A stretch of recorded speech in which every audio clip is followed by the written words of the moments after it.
ایک دوسرے کو عزت دو، برداشت کرو۔ میرے نبی نے فرمایا بہترین مسلمان وہ ہے جو بیوی سے اچھا سلوک کرتا ہو، اور بیوی سے فرمایا میری شریعت میں سجدہ ہوتا تو بیوی سے کہتا خامند کو سجدہ کر۔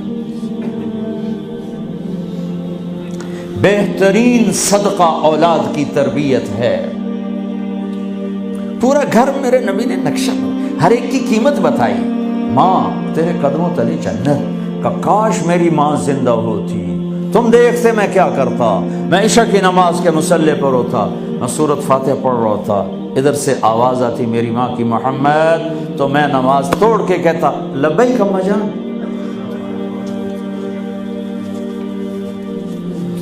باپ کا تیرے جنت کا دروازہ ہے، باپ تیری جنت کا دروازہ ہے، کھولنا توڑنا نہیں، کھولنا توڑنا نہیں، توڑ دیا تو جنت میں نہ جا سکو گے۔ سب سے بہترین مسلمان جو بیوی سے اچھا سلوک کرے، سب سے بہترین عورت جو اپنے خامند کی منشا کو دیکھے۔ پھر آپ نے ایک عجب بات فرمائی جو معاشرے میں بہت بوجھ بنتا ہے جس کا، ہاں بھائی تمہیں ایسا صدقہ بتاؤں جس سے بڑھ کے کوئی صدقہ نہیں، تمہیں ایسا صدقہ بتاؤں جس سے بڑھ کے کوئی صدقہ نہیں۔ انہوں نے کہا جی کیا؟ کہ الابنۃ المردودہ، جس کی بیٹی کو طلاق ہو گئی یا بیوہ ہو گئی اور گھر واپس آ گئی ماں باپ کے، یا ماں باپ نہیں ہے تو بھائی ہیں، وہ ایک بوجھ بنتی ہے ماں باپ پر بھی، اور بھائی تو ویسے ہی باغی ہو جاتے ہیں۔ میرے نبی نے فرمایا اس بچی پہ خرچ کرنا کائنات کا سب سے افضل صدقہ ہے۔ گھر، ایک گھر کیسے چلتا ہے؟ ہمارے ہاں پنجاب، سندھ، بلوچستان سرحد میں بہنوں کو وراثت میں کوئی حصہ نہیں ملتا، سب بھائی کھا جاتے ہیں۔ میرے نبی نے فرمایا جس کو اللہ نے 2 بہنیں دیں اس نے ان کا حق ادا کیا، شادی کی حق ادا کیا۔ ماں باپ کی وراثت میں سے ہوتا ہے، اگر میں نے کوئی خود کمایا ہے اس میں بہنوں کا حق نہیں، ماں باپ سے اگر 1 روپیہ بھی آیا ہے تقسیم کیا جائے گا۔ جس نے بہنوں کا حق ادا کیا، شادی کی حق ادا کیا، اس پہ جنت واجب ہو گئی۔ جس کو اللہ نے 3 بیٹیاں دی، اس نے ان کی ڈولی اٹھائی، وہ جنت میں میرے ساتھ یوں ہوگا۔ ایک بولے اگر 2 ہوں، کہ جس نے 2 بیٹیوں کی شادی کی وہ بھی ایسے ہوگا۔ اللہ بھلا کرے۔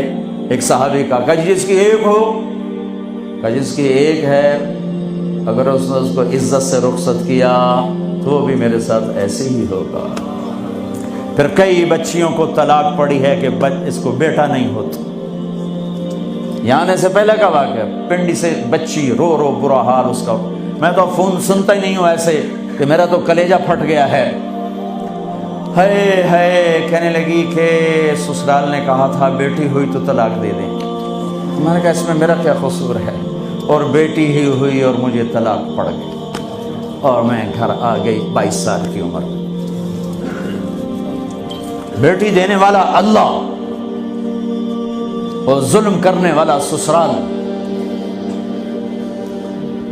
میرے نبی کو اللہ نے بیٹے دے کے اٹھا لیے، قاسم اٹھا لیے، عبداللہ اٹھا لیے، ابراہیم اٹھا لیے۔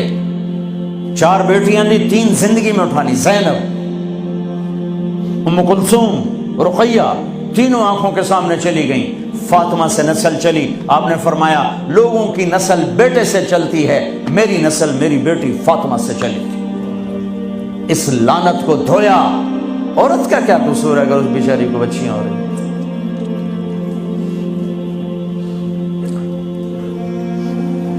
جس نے اپنی بہنوں کو حق ادا کیا، جس نے بیٹیوں کو ڈولے میں بٹھایا، ان کا حق ادا کیا، کہ جنت میں یوں ہو جائے گا۔ بہنوں کو دینا اتنا ضروری ہے، حرام ہو جاتی ہے روٹی۔ میں نے مولانا جمشید صاحب میرے استاد ہیں، میں نے ان سے تفسیر پڑھی۔ میں ایک دن شہد کی بوتل لے کر گیا، پرانی بات ہے 76-77۔ میں نے کہا حضرت یہ ہدیہ ہے۔ فرمایا کہاں سے لائے ہو؟ کہ میرے اپنے باپ کا۔ فرمایا تیرے باپ نے اپنی بہنوں کو، تیرے باپ نے اپنی بہن یعنی میری پھوپھیوں کو، تیرے باپ نے اپنی بہنوں کو زمین میں سے حصہ دیا تھا؟